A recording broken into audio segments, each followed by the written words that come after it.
11 days she had ridden that stagecoach, and not one of them had been kind to her. Cora Vane pressed her palm flat against the window glass and watched the town of Harland's Crossing appear out of the sage and dust, like something God had set down in a hurry and never gone back to finish. A water tower, a church with a crooked steeple, a general store with a porch that sagged on one side. She had crossed 3 territories and spent the last of her savings on a train to Boise and a stage the rest of the way, and she had done all of it to marry a man named Doyle Marsh, who had corresponded with her for 5 months and promised her a house with glass windows and a kitchen garden. She had his last letter folded in her coat pocket. She had read it so many times the creases had gone soft. The stage lurched to a stop in front of the depot, and Cora gathered herself the way a woman gathers herself when there is no one watching and no reason to pretend. She smoothed her coat. She straightened her hat. She picked up her traveling bag and waited for the driver to lower the step. There were 6 other passengers, and they all climbed out ahead of her, stretching and complaining. And by the time Cora stepped down onto the packed dirt of Harland's Crossing, there was a small crowd waiting at the depot for various purposes. She scanned the faces looking for a man who matched the description Doyle Marsh had given of himself in his second letter. Broad shoulders, he had written. Sandy hair gone a little gray at the temples. I will be the one wearing a blue kerchief, so you will know me sure. She did not see a blue kerchief anywhere. What she saw instead was a boy of about 6 years old standing beside a trunk that had fallen off the stage roof and split part way along one side. The boy was looking at the trunk and then at her, back and forth, as if he were working out a problem of considerable weight. He was small for his age, if she had to guess, with dark eyes and a serious mouth, and he was wearing boots 2 sizes too large for him. Before she could speak, he bent his knees and wrapped both arms around one end of her trunk and began to drag it toward the depot wall. She watched him. She did not know what else to do. He got it 4 feet before he had to stop and rest his hands on his knees. That was the moment Samuel Carr found them. He came around the corner of the depot at a pace that was not quite a run, but was close enough that his coat was still settling when he stopped in front of her, hat in hand, and said, "Miss Vane, I am sorry for the trunk. Elias, leave it." The boy, Elias, straightened up and put his hands in his pockets, as if he had only been standing there all along. Samuel looked at his son, and then at Cora, and something moved behind his eyes that she could not name.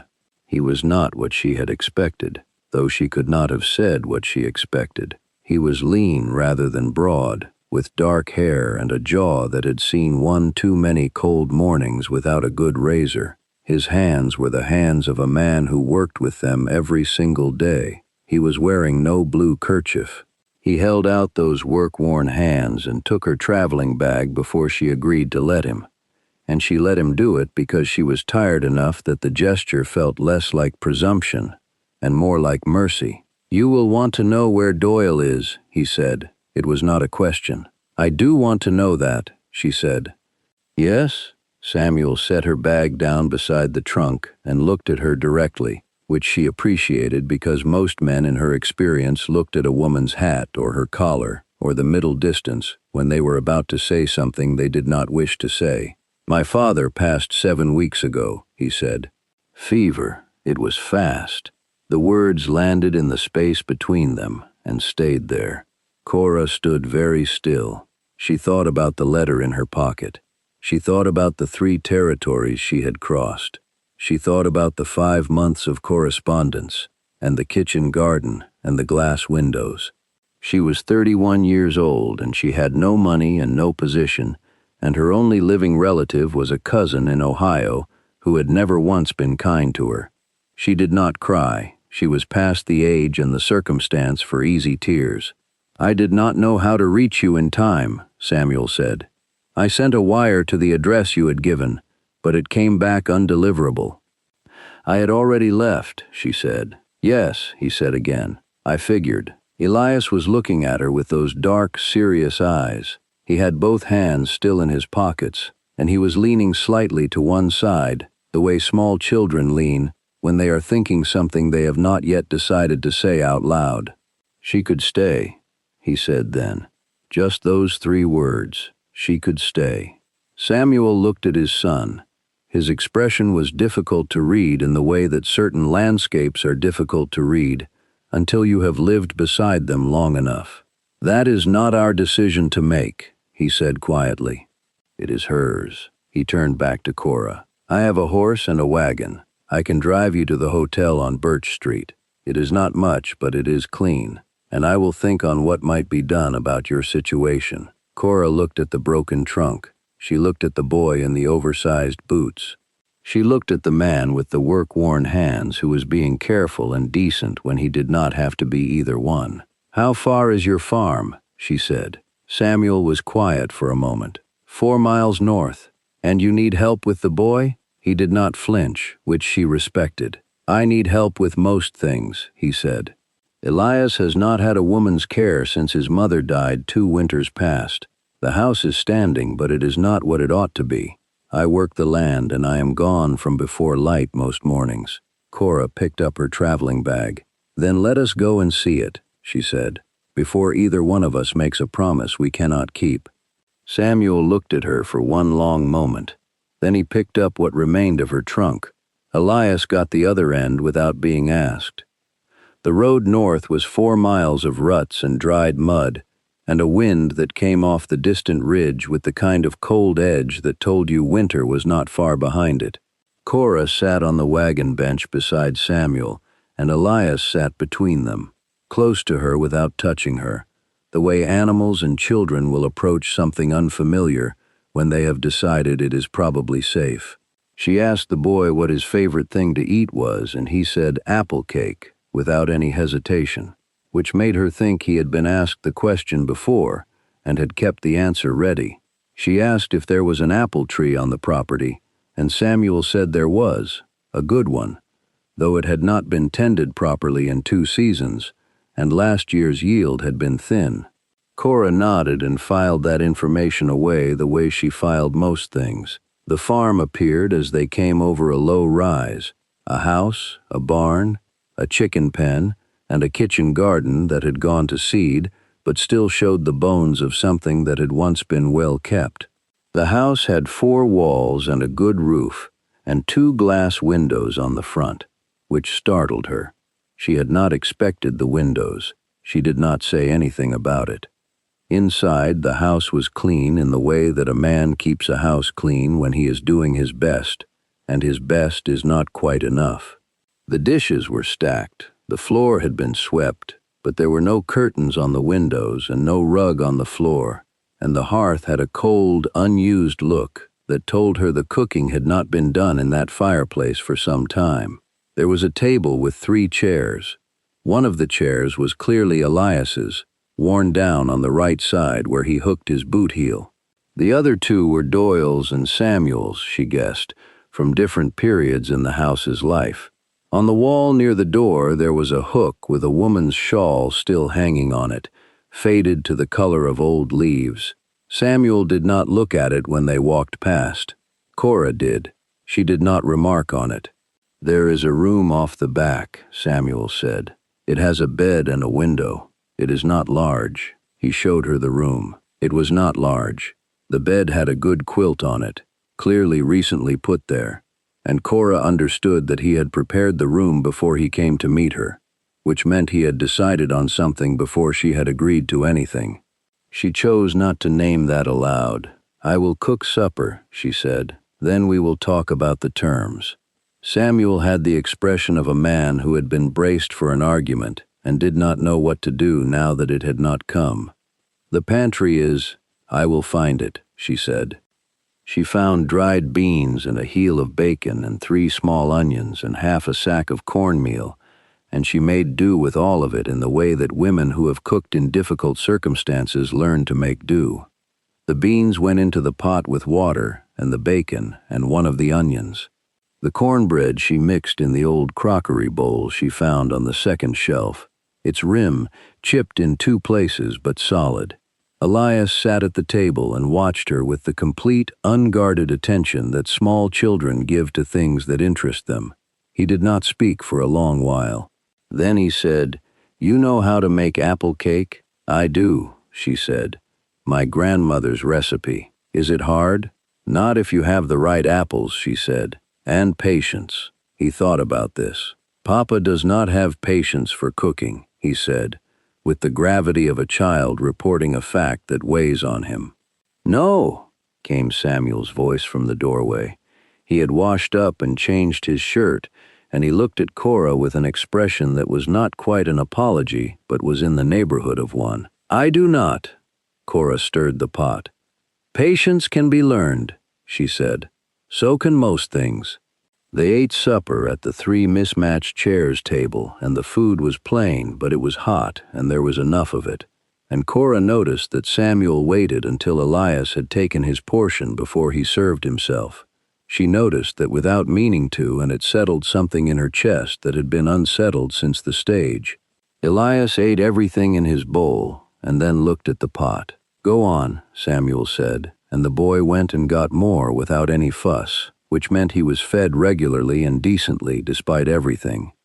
And that told her something about Samuel Carr that his economy with words had not. After supper, Cora washed the dishes and Samuel dried them, which surprised her. She had not expected him to do that. They worked side by side without speaking much, and when the last dish was put away, Samuel said, "You mentioned terms." "I did," she said. She dried her hands on the dish towel and faced him. "I will keep the house and cook and tend the garden come spring, and look after Elias. In exchange, I want the room, my meals, and $12 a month in wages." Samuel was quiet. $12 was not a small sum for what she was describing. "You said look after Elias," he said. "Not marriage." "Not marriage," she agreed. "Not yet. I do not know you, and you do not know me, and I have been the end of a bargain once today already, without having agreed to it." Something moved in his face. It might have been the beginning of a smile. It came and went too quickly to be certain. "That is fair," he said. "More than fair. There is one other thing," she said. "That shawl on the hook by the door. If it was your wife's, it should stay there as long as Elias wants it there. That is not for either of us to decide." Samuel looked at her for a long moment. The fire in the hearth had settled to a low, warm glow, and the light caught the side of his face, and she saw something in it that she thought might be grief that had been carried a long time without anywhere to set it down. "Agreed," he said quietly. "All of it." October came in hard and cold, with a wind that stripped the last color from the cottonwoods along the creek and left the sky the pale white of old bone. Cora had been at the farm for 30 days when the first real trouble arrived. She heard about it from Mrs. Hadley at the general store in town, who told her in the careful way people deliver bad news they are also slightly pleased to be delivering. The Consolidated Land Company out of Boise had filed a claim on 200 acres adjacent to the Carr property, including the strip of creek bottom that gave the farm its water rights.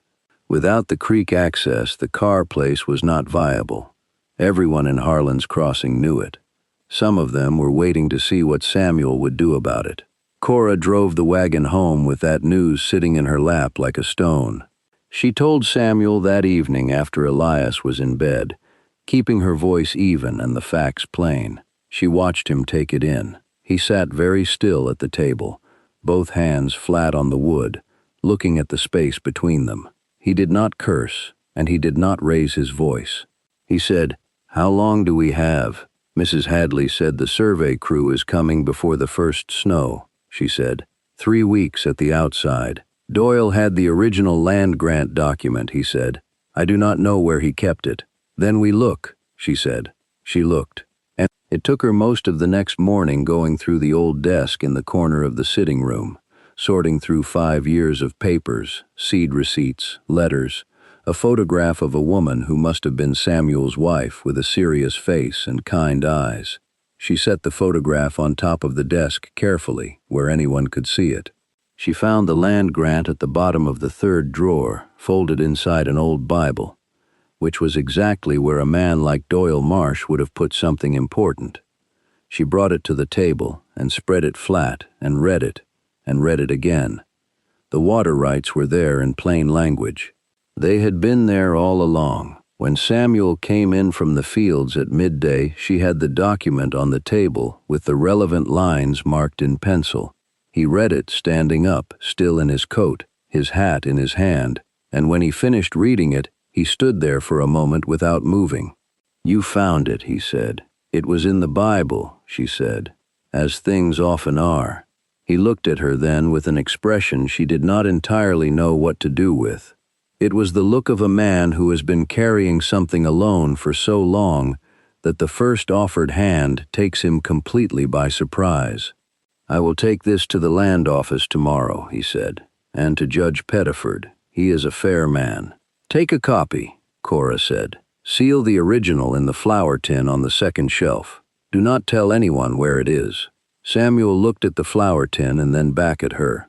"You have done this before," he said. It was not a question.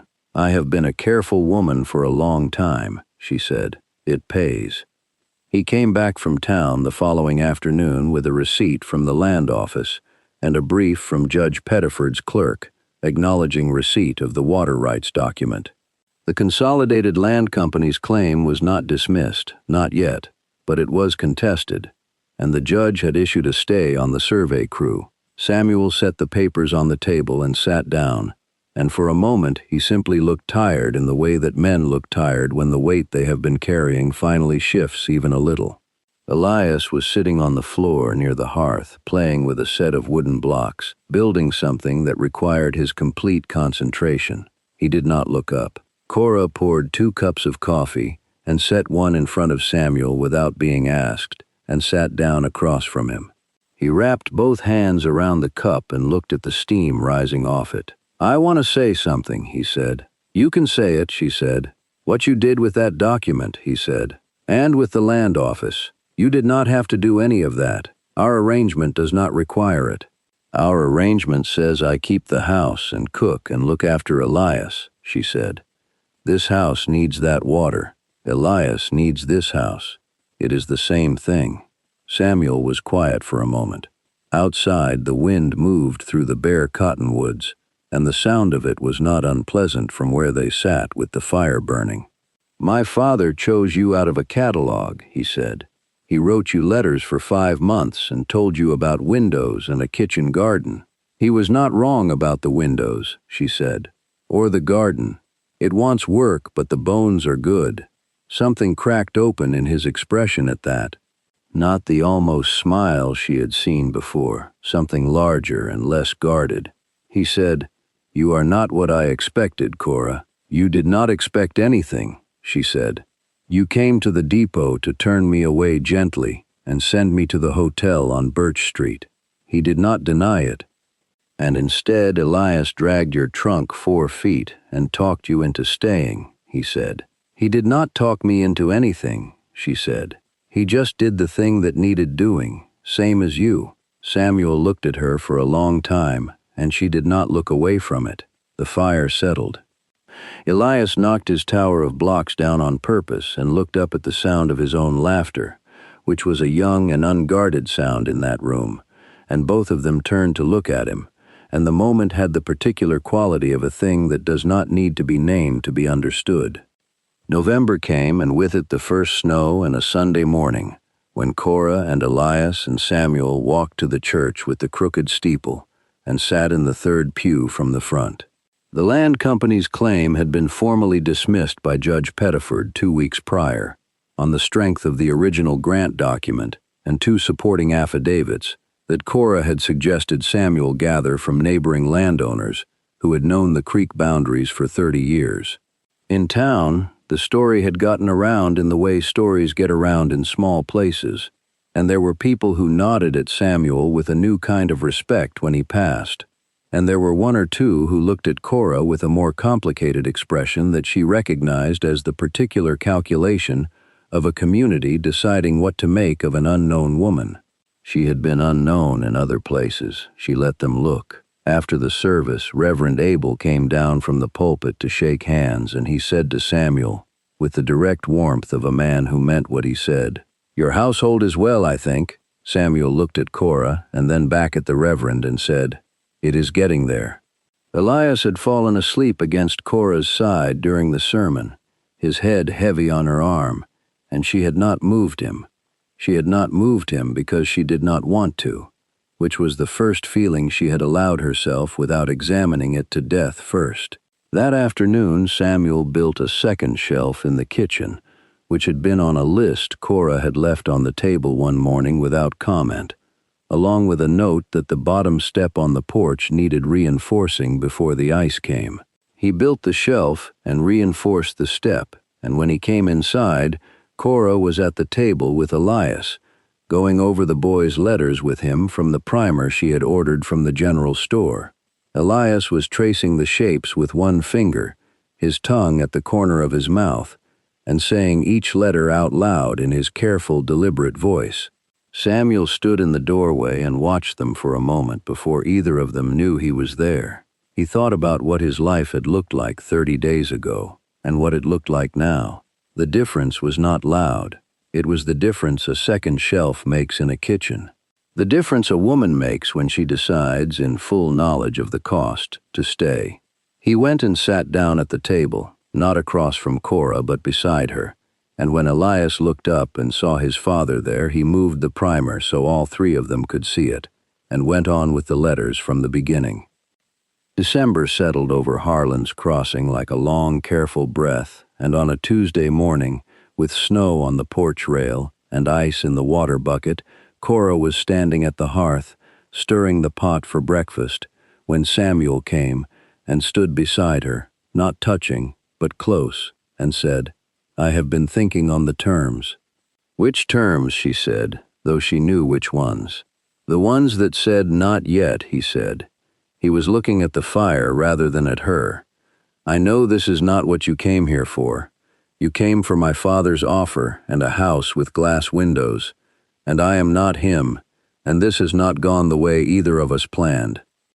"No," she said, "it has not. But Elias," he started, and she stopped him gently. "Do not make it only about Elias," she said. "If that is all this is, say so and I will go on as we have been. But if there is something else you are trying to say, then say the whole of it." He was quiet for a long moment. The snow outside made its particular silence, which is not like any other silence. "I would like you to stay," he said. "Not as help, as family, as mine, if you are willing." Cora looked at the pot. She looked at the worn floor she had swept every morning for 46 days. She looked at the shawl still on the hook by the door, faded and right where it ought to be. She looked at the second shelf Samuel had built in the kitchen, which held the flour tin and the good crockery bowl and 3 jars of the apple preserves she had put up in October from that neglected tree, which had given more than she expected once it was properly tended. She turned and looked at Samuel. He was looking at her now, and what was in his face was not a performance. It was the real and particular vulnerability of a man who has been alone a long time and is asking, carefully, to stop. "Yes," she said. "I am willing." He took her hand. He held it in both of his in the same way he had held that first cup of coffee, as though it were something warm that he did not want to let cool. Outside, Elias came thundering in from the cold with snow on his boots and his coat half-buttoned, announcing that the top step was icy and that he had very nearly fallen and had not. And did that mean he could have apple cake today? They were married before Christmas at the church with the crooked steeple, Reverend Abel presiding, Elias standing between them in boots that finally fit, a ribbon on the end of Cora's braid that no one had put there but herself, and that was exactly right. There is a thing about bargains made in desperation that people sometimes forget. The best ones stop being bargains. They become something else entirely. A life, a family, a home built not by what was promised at the start, but by what was given freely along the way. Cora came to Harland's crossing with nothing but a broken trunk and a letter in her pocket, and she stayed because a small boy in oversized boots did the thing that needed doing without being asked, and his father was a man who waited until the child ate first. That is not nothing. That is everything. Friend, have you ever found yourself somewhere you did not plan to be and realized, slow as a winter thaw, that it was exactly where you were meant to go? Leave your answer in the comments. We would love to hear your story. And if tales of the frontier and the families built there speak to something in you, subscribe and come back. There are more journeys waiting. Good night. God bless you and all who are gathered under your roof.